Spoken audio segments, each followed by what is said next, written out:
Hi, hello, namaste, adab. My name is Sanjay. And my name is Jashwant. Today's news. International news. World's largest rocket SpaceX started launched aborted on the pad at the last moment due to the technical issue. 7.3 magnitude quake hits Mexico-Guatemala border on the immediate damage reported. National news. Skyroot Aerospace to attend the orbital launch of its Vikram 1 rocket today. PM Modi flags off India's first hydrogen train in Haryana. The Monsoon Session of Parliament will commence from 20th of month. State news. No rains in Godavari Delta for first time in 70 years. Water Resources Minister N. Ramanaidu.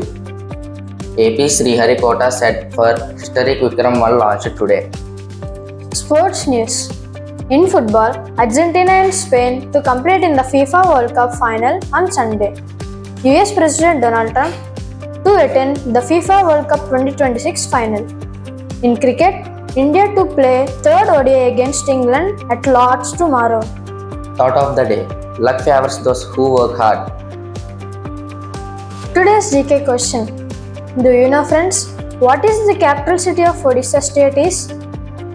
And the answer is Bhubaneswar. That's all for today's bulletin. Thank you. Please do like, share and subscribe to our Anti School YouTube channel.